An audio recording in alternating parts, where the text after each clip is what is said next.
আওয়ামী সরকার পতনের পর রাষ্ট্রপতির ঘোষণায় কারামুক্ত হয়েছেন বিভিন্ন দলের নেতাকর্মী, শিক্ষক ও শিক্ষার্থীরা। ঢাকা কেন্দ্রীয় কারাগার থেকে মুক্তিপ্রাপ্তদের শুভেচ্ছা জানাতে উপস্থিত হন দলীয় নেতাকর্মী, স্বজন ও সর্বস্তরের মানুষ। অনেক রক্তের বিনিময়ে আবারও দেশ স্বাধীন হয়েছে উল্লেখ করে তারা বলেন, দেশ বিনির্মাণে নতুন প্রজন্মের চিন্তাকে প্রাধান্য দিতে হবে। ঢাকা কেন্দ্রীয় কারাগার কেরানীগঞ্জ, যেখানে বন্দী ছিলেন এই স্বৈরাচারী সরকার পতনে অগ্রণী ভূমিকা পালন করা শিক্ষার্থীরা, যাদের নির্বিচারে তুলে নেওয়া হয় রাজপথ থেকে। সেখান থেকেই বন্দী করা হয় এই কারাগারে। আজ তারা আবারও মুক্ত আকাশের নিচে। আমি চাই আমাকে সবচেয়ে লাস্টে বের করা হোক।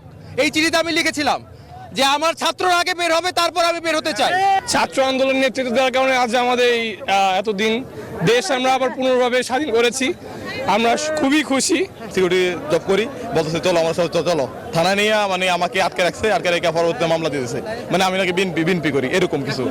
রাষ্ট্রপতির আদেশে কারামুক্ত হলেন দীর্ঘদিন কারাগারে থাকা সাবেক প্রধানমন্ত্রী ও বিএনপি চেয়ারপারসন খালেদা জিয়া।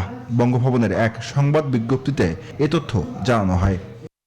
100 গ্রাম রাঁধুনি হলুদ বা মরিচের গুঁড়ার সাথে 2টি এবং 200 গ্রামের সাথে 4টি রাঁধুনি স্বাদ মিশালি ফ্রি।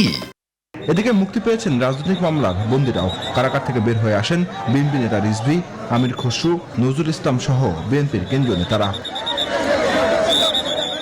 দেশ বিনির্মাণে নতুন প্রজন্মের চিন্তাকে প্রাধান্য দেওয়ার কথাও জানান কারামুক্ত নেতারা। জুবায়ের সানি, নিউজ 24, ঢাকা।